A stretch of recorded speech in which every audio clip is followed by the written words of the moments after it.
Kate Sullivan sat in the corner of the mess hall watching the other soldiers eat their evening meal. The large room buzzed with conversations in dozens of different languages and alien sounds. Blue-skinned Vorthons sat at one table with their tall frames and proud expressions. Silver Alterians with their 4 arms moved gracefully between tables. Green-scaled reptoids kept to themselves as always, and scattered throughout were humans like herself. Kate picked at her food while listening to the loud conversation happening 3 tables away. A group of Vorthon soldiers were telling stories and laughing. Their leader was Zira Thek, a female warrior who stood nearly 7 feet tall, with bright blue skin and silver markings across her face. She was known throughout the station as one of the best fighters in the coalition forces. "Did you hear the latest human myth they are spreading?" Zira Thek said in her deep voice that carried across the room. "They claim one of their soldiers once carried a wounded teammate for 50 miles through enemy territory without stopping to rest." The other Vorthons laughed and shook their heads. One of them replied, 50 miles without rest. These humans and their impossible stories." "That is nothing," Zira Thek continued. "I heard another tale about a human unit that held a position for 6 days without sleep while surrounded by thousands of enemies. They say the humans refused to retreat even when ordered to do so." More laughter erupted from the Vorthon table. Kate noticed that soldiers from other species had started listening too. Commander Lysa Day, the tall Alterian fleet commander, had turned in her chair to hear better. Her silver skin gleamed under the mess hall lights as she listened with obvious amusement. "The best story," Zira Thek said, standing up so more beings could hear her, "is about human pack bonding. They claim humans will risk their lives for creatures they barely know, that they form emotional attachments so strong they will die rather than abandon their teammates." A young human marine named Amy Chen started to stand up from her table. Her face was red with anger. Kate caught her eye and shook her head slowly. Amy looked confused but sat back down. Kate had learned long ago that some battles were better fought with actions than words. "I have studied human military records," Zira Thek continued. "Their species joined our coalition only recently after one small border conflict. Before that, they had no real space combat experience. Yet they want us to believe they are mighty warriors with legendary abilities." Commander Lysa Day spoke up from her table. "What do you make of their combat performance in the border war?" she asked. Zira Thek waved one of her long arms dismissively. "They fought adequately in support roles. Their technology is primitive compared to ours. Their physical abilities are average at best. They compensate with what they call tactics, but what I call desperate improvisation." "So you believe their warrior legends are false?" another alien soldier asked. "Completely false," Zira Thek replied, firmly.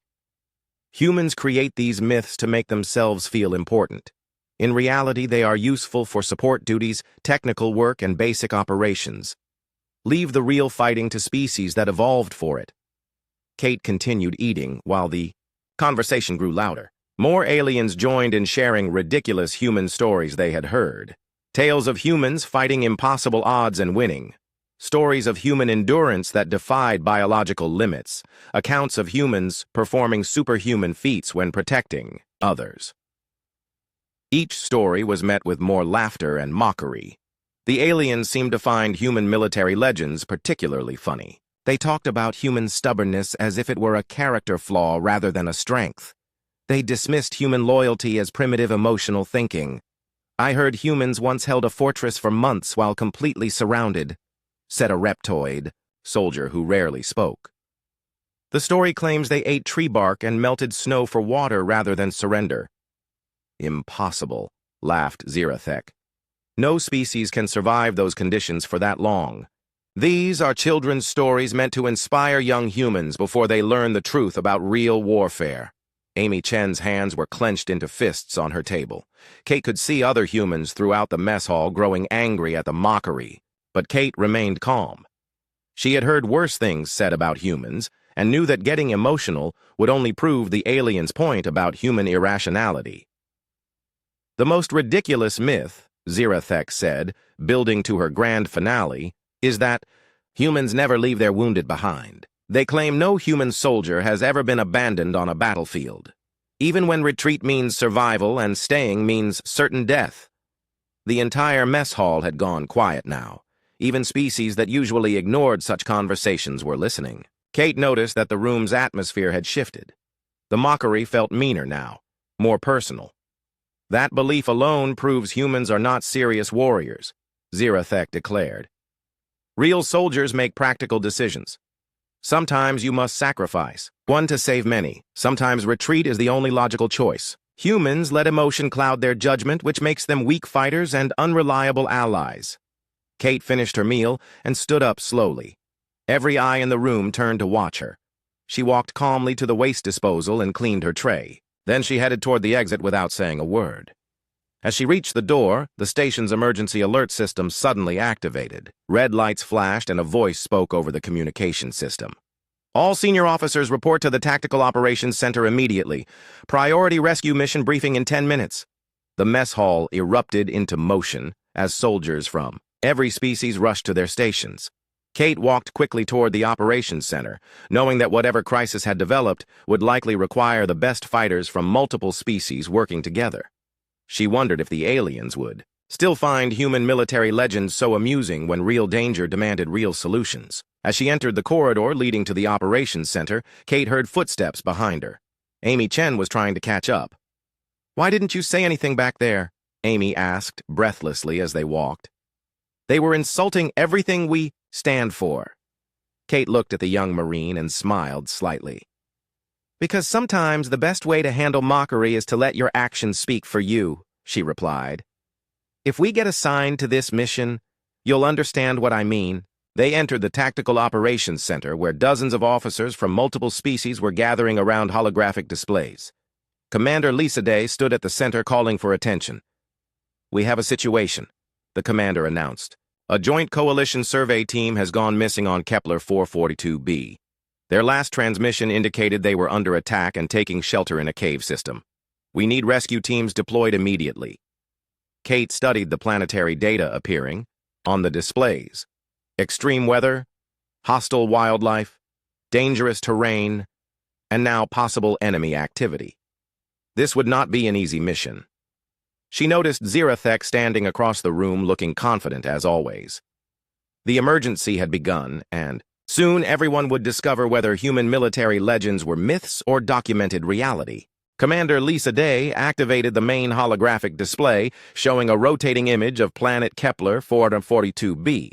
The world looked hostile, even from space, with its swirling storm systems and dark land masses.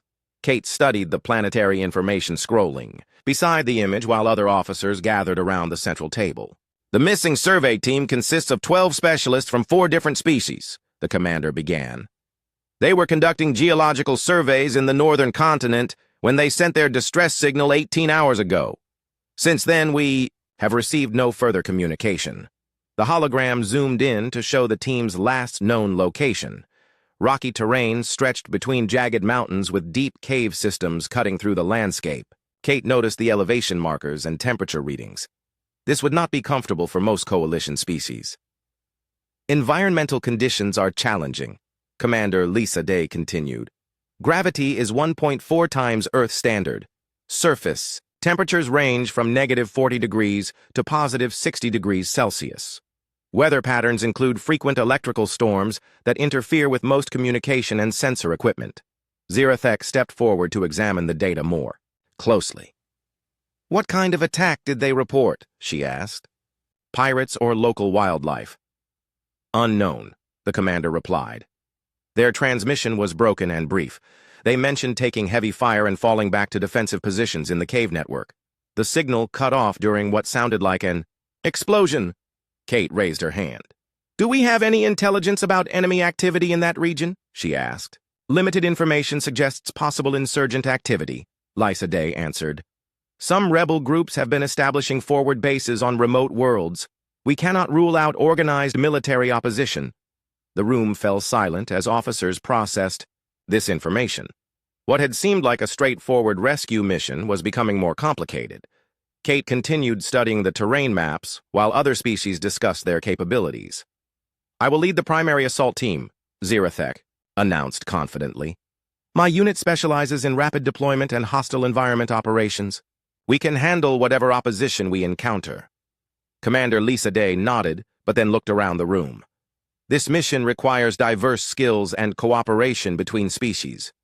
I am assigning mixed teams to maximize our chances of success. She began calling out team assignments. Kate found herself paired with Zirathek's Vorthon unit, along with 2 other human specialists. Lisa Rodriguez would serve as their tactical officer. Amy Chen was assigned to a different team that would approach from the eastern approach. Kate noticed the look of displeasure that crossed Zirathek's face when the assignments were announced. The Vorthon warrior clearly preferred working with her own species rather than mixing with what she considered inferior fighters. Each team will deploy with standard coalition equipment, the commander continued. Environmental suits, energy weapons, emergency medical supplies, and communication gear rated for the planetary conditions. Kate began making notes about additional equipment she would need. The standard gear was excellent for most situations, but this mission would demand backup options. She had learned from experience that technology could fail at the worst possible moments. Questions, Commander Lisa Day asked, looking around the room.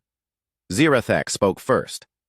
How long do we have to locate the survey team before we assume they are lost? 48 hours maximum, the commander replied. After that, the environmental conditions and potential enemy strength make recovery unlikely. Kate raised her hand again. What about extraction if we encounter superior enemy forces? She asked. Emergency extraction will be available but limited. By weather patterns, Lisa Day answered. You may need to reach designated pickup zones under your own power. The briefing continued with technical details about orbital support, communication protocols, and rules of engagement. Kate absorbed every piece of information. While planning for contingencies, the briefing did not cover. After the official briefing ended, teams began organizing their equipment and personnel. Kate found Zirathek waiting by the equipment lockers, with an expression of barely concealed annoyance. I requested an all-Vorthon team for this mission, Zirathek said without greeting Kate. I was told mixed species teams were mandatory for political reasons. I see, Kate replied neutrally while checking her equipment list. What specific concerns do you have about the team composition? Human limitations will slow us down, Zirathek stated bluntly. Your species lacks the physical capabilities for rapid movement in high-gravity environments. Your primitive equipment will fail in extreme conditions. Your emotional decision-making creates tactical vulnerabilities. Kate continued checking her gear without responding immediately. She pulled out several items that made Zirathek frown with disapproval. Manual navigation tools, basic medical supplies, emergency rations, and backup communication devices that did not rely on advanced technology. Why are you bringing that obsolete equipment? Zirathek asked, pointing at Kate's manual compass and paper maps. Our suits have integrated navigation systems. Backup systems, Kate replied simply. Electronic equipment can malfunction. Vorthon. Technology does not malfunction, Zirathek said proudly. We have advanced beyond the need for primitive tools. Lisa Rodriguez joined them carrying her own equipment. She nodded to Zirathek politely before beginning her own preparations. Kate noticed that Lisa was also packing manual backup gear despite the advanced systems available. I have reviewed the tactical situation, Lisa said to Kate. The terrain favors small unit operations with multiple approach routes. Standard assault tactics may not be optimal. Zirathek overheard this comment and turned to face Lisa. Standard tactics exist because they work, she said firmly. Humans always want to overcomplicate simple military operations. I was simply noting that flexibility might be important, Lisa replied calmly. The enemy position and strength are unknown variables. Variables are eliminated through superior firepower and tactical discipline, Zirathek responded. Not through improvisation and emotional responses. Kate finished her equipment check and sealed her pack. She had everything she might need for extended operations in hostile territory. Her gear was heavier than standard loadouts, but she preferred being prepared for multiple scenarios. Deployment begins in 6 hours, she said to both women. I suggest we all get some rest before the mission starts. Zirathek looked at Kate's heavy pack with obvious disapproval. You will not be able to maintain proper movement speed carrying unnecessary equipment, she warned. I will keep up, Kate replied simply. As they prepared to leave the equipment bay, New intelligence reports arrived on their personal communication devices. Kate read through the updates carefully. Enemy activity had been confirmed in the target region. Advanced weapons signatures had been detected. The rescue mission was becoming a combat operation. The situation has changed, Zirathek announced after reading her report. We are now facing organized military opposition with sophisticated equipment. This confirms that human personnel should be reassigned to support roles. Kate looked up from her own report. The mission parameters remain the same, she said. Locate and extract the survey team regardless of opposition. Mission parameters may remain the same, but tactical reality has changed, Zirathek argued. This is now real soldier work requiring real warriors. Lisa Rodriguez stepped between them before the argument could escalate. We all want the mission to succeed, she said diplomatically. Perhaps we should focus on planning rather than discussing personnel assignments we cannot change. Zirathek stared at Kate for a long moment. Very well, she said finally. But when human limitations compromise this mission, remember that you were warned. Kate nodded, acknowledging the comment without agreeing with it. She had heard similar warnings before from aliens who underestimated human capabilities. Usually those warnings proved unnecessary once real challenges began. The three women left the equipment bay, heading to their quarters for rest before deployment. Kate wondered how long Zirathek's confidence in superior alien abilities would last once they reached the hostile environment of Kepler 442b. She suspected the mission would provide clear answers about which military legends were real and which were mythology. The dropship shuddered violently as it descended through the storm clouds surrounding Kepler 442b. Kate gripped her restraining harness while watching the other team members deal with the rough entry. Zirathek sat perfectly straight, showing no concern about the turbulence. Her three Vorton soldiers maintained the same calm composure. Lisa Rodriguez checked her equipment one final time before landing. The tactical displays showed multiple storm systems moving across their target zone. Communication with orbital support would be limited once they reached the surface. 30 seconds to touchdown, the pilot announced over the communication system. Weather conditions are deteriorating rapidly. Extraction window may be delayed. Kate looked through the small window at the landscape below. Gray rocks stretched in all directions, broken by deep canyons and jagged peaks. Dark clouds swirled overhead with occasional flashes of lightning. This was not a welcoming world for any species. The dropship touched down hard on the rocky surface, sending vibrations through the hull. Kate felt the increased gravity immediately as she unstrapped from her harness.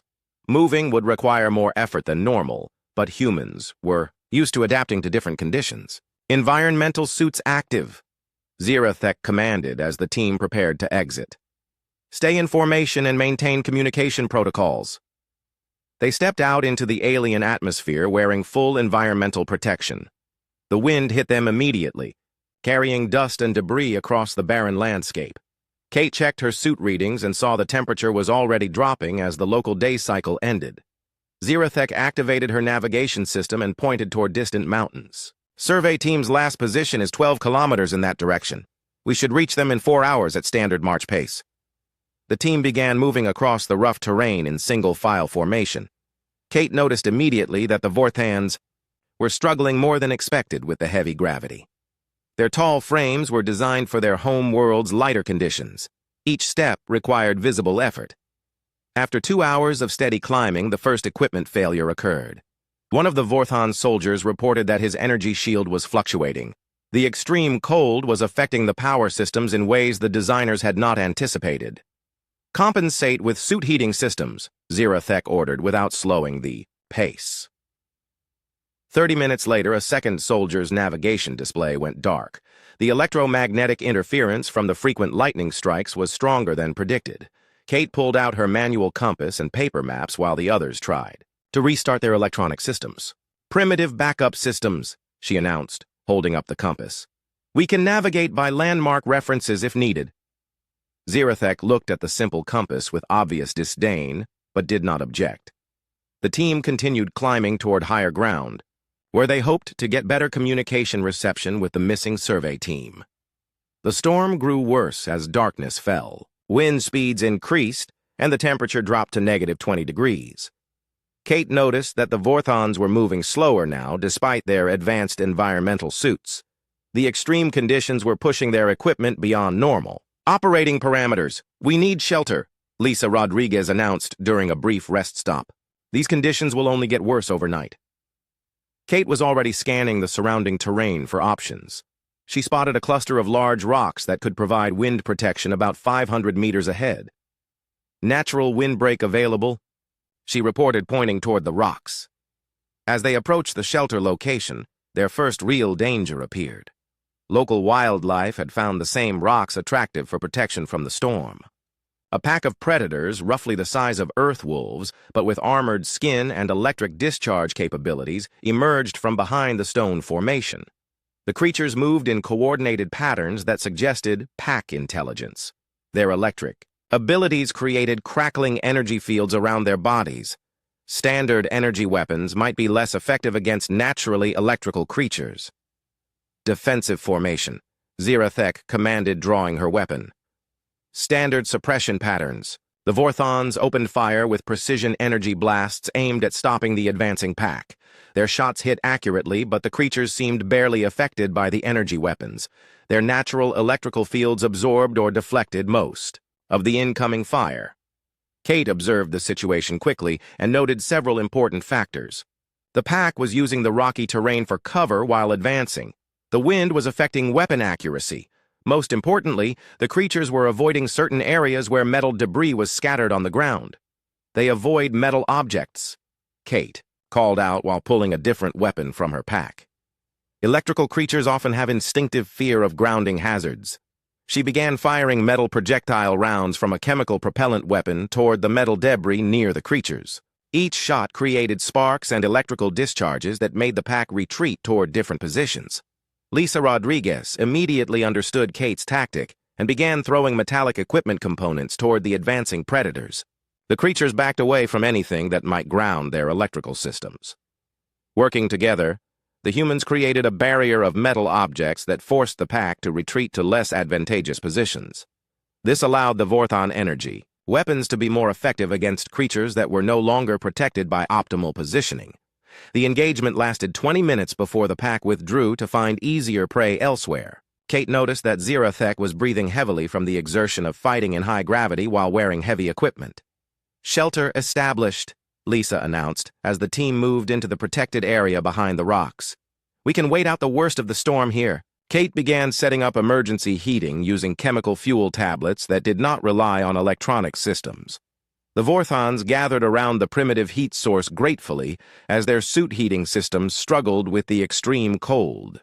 "How did you know about the electrical creature's weakness?" one of the Vorthon soldiers asked Kate while warming his hands over the chemical flames. "Field experience," Kate replied simply. "Most predators have behavioral patterns that can be exploited if you observe carefully." Zirathek said nothing, but Kate noticed the alien warrior watching her with a different expression than before. The dismissive attitude was being replaced by something that might have been curiosity. The storm continued through the night with lightning strikes visible in all directions. Electronic equipment continued to malfunction randomly. Communication with orbital support remained impossible. Kate maintained watch schedules using her mechanical timepiece while the others tried to rest. During her watch shift, Kate heard sounds coming from deeper in the rocky area. Something large was moving in the darkness beyond their shelter. She listened carefully and identified at least 3 separate movement patterns. They were being observed by creatures that had not revealed themselves during the earlier attack. She woke Lisa Rodriguez quietly and pointed toward the sounds. Lisa nodded and began preparing defensive positions without alerting the exhausted Vorthons to the potential threat. Both humans understood that their teammates needed rest to continue the mission. As dawn approached, the mysterious sounds faded away. Whatever had been watching them during the night had decided they were not worth attacking. Kate suspected their defensive preparations and alert posture had convinced the hidden predators to look for easier targets. "Time to move," she announced, as the first light appeared through the storm clouds. "We have 10 kilometers remaining to reach the survey team's position." The Vorthons struggled to their feet after a night of inadequate rest in difficult conditions. Their advanced equipment was showing signs of stress from the environmental extremes.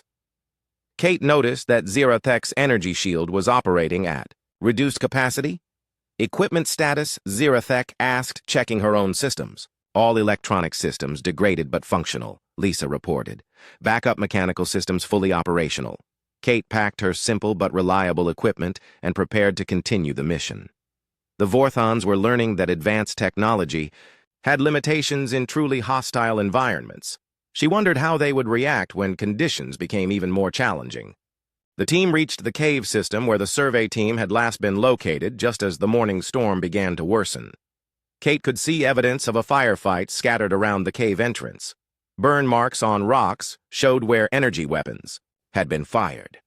Dark stains on the ground suggested casualties had occurred. Zirathek examined the blast patterns with professional interest. Heavy weapons were used here, she announced. This was not simple wildlife or pirates. Someone brought military-grade equipment. Lisa Rodriguez found communications equipment fragments near the cave mouth. Survey team tried to establish a signal relay, she reported. Equipment was destroyed during the attack. Kate studied the tracks leading into the cave system. Multiple boot prints showed the survey team had retreated deeper underground, but other tracks suggested they had been followed by at least a dozen pursuers wearing different footgear. Enemy forces went in after them, Kate observed, pointing at the overlapping track patterns. Fight continued inside the caves. The team entered the cave system carefully with weapons ready. Emergency lighting revealed a tunnel network that extended deep into the mountain. Side passages branched off in multiple directions, creating a maze of potential hiding places. They found more evidence of combat as they moved deeper. Scattered equipment showed where running battles had occurred. Blood trails indicated wounded. Personnel from both sides had passed through the area. The survey team had fought hard, but been forced to retreat continuously. Fresh tracks, one of the Vorthan soldiers reported from a side passage. Less than 6 hours old.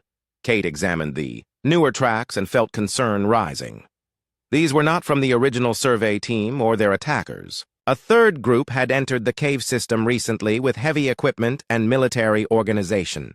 We have multiple enemy forces in these caves, she announced to the team.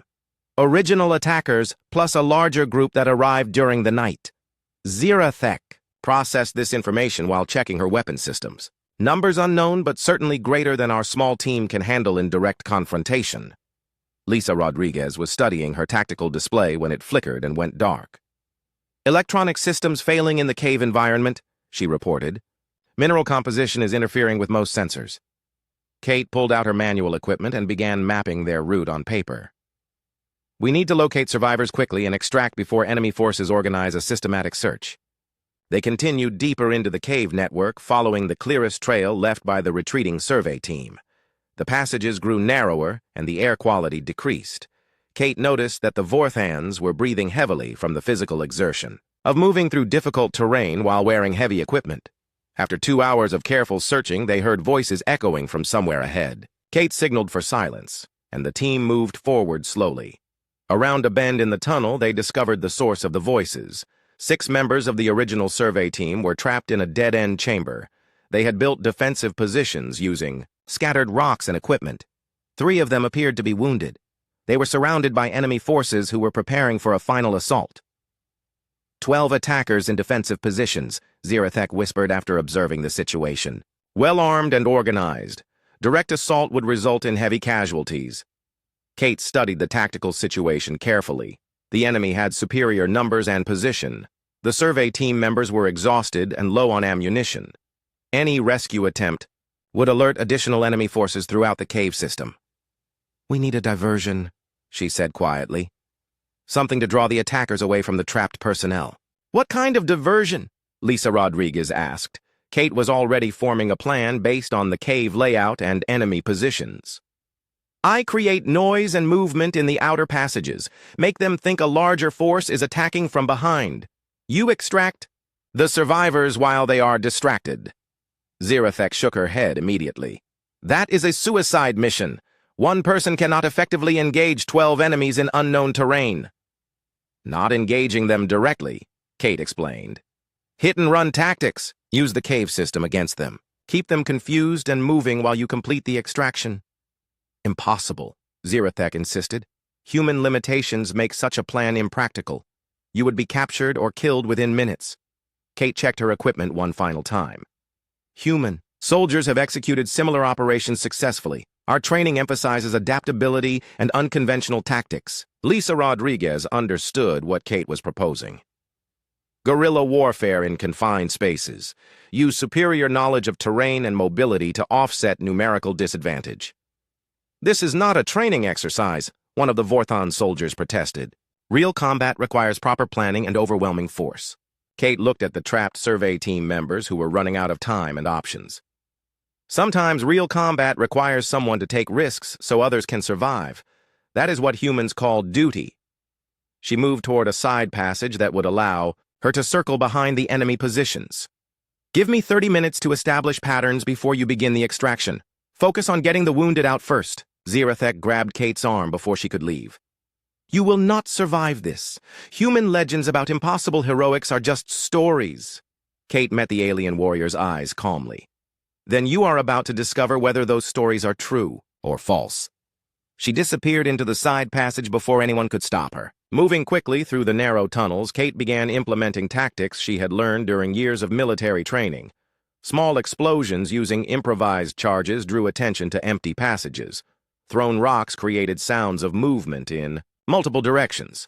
The enemy forces initially ignored the distractions, thinking they were natural cave sounds.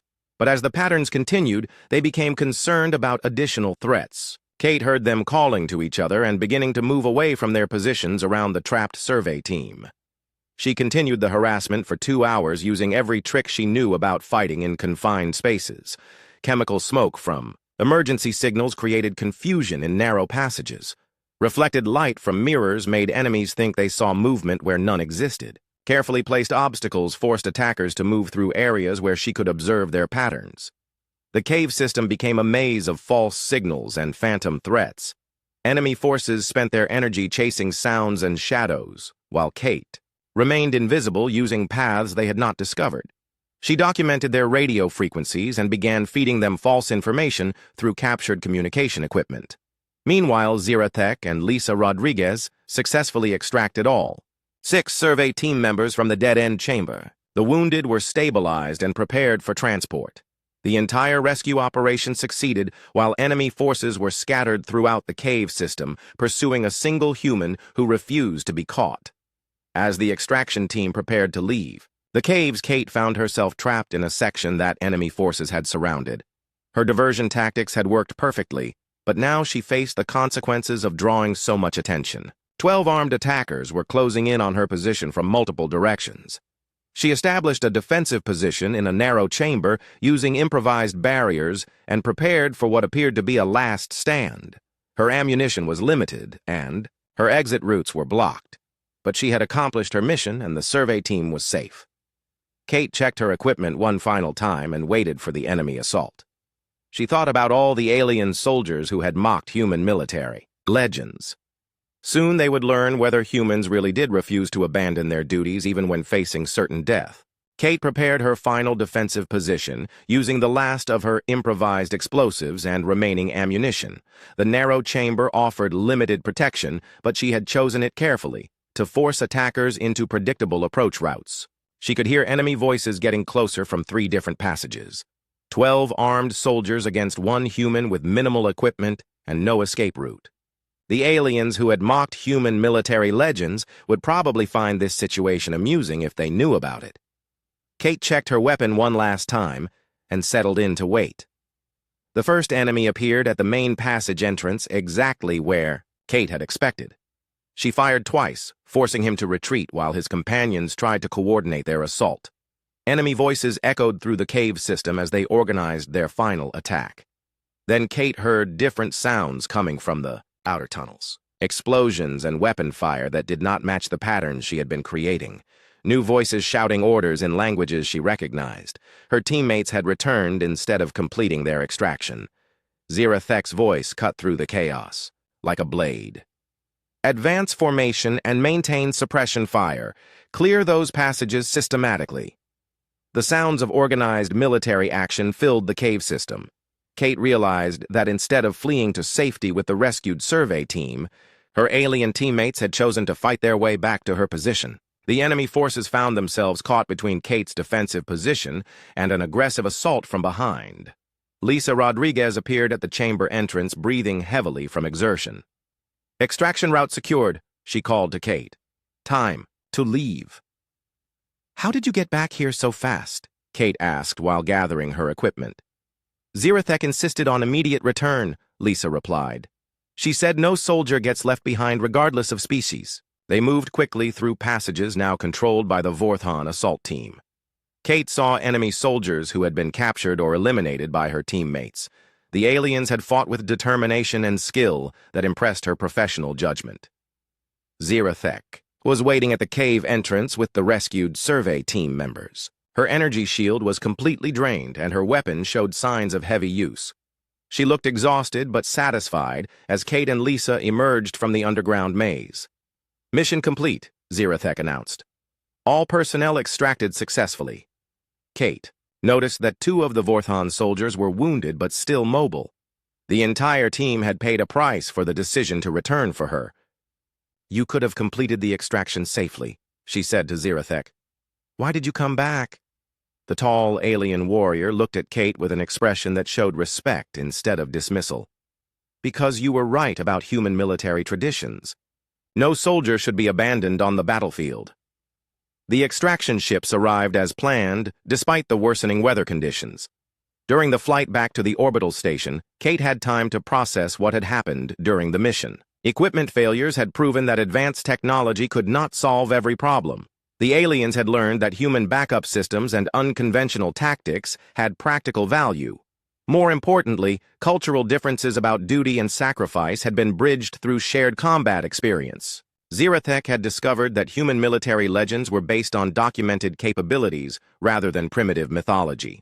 Back aboard the Coalition station, word of the successful rescue mission spread quickly throughout the military community. The aliens who had participated shared their experiences with other soldiers from their species. Stories about human tactics and endurance were no longer treated as impossible exaggerations. Kate found herself in the same mess hall where the mockery had begun several days earlier. But now the atmosphere was completely different. Soldiers from multiple species were asking questions about human military history and training methods. Amy Chen sat beside Kate, taking notes as various aliens requested explanations for human combat doctrine. "How do you train soldiers to fight for 18 hours without rest?" a Reptoid officer wanted to know. "The same way you train them to fight for 1 hour," Kate replied.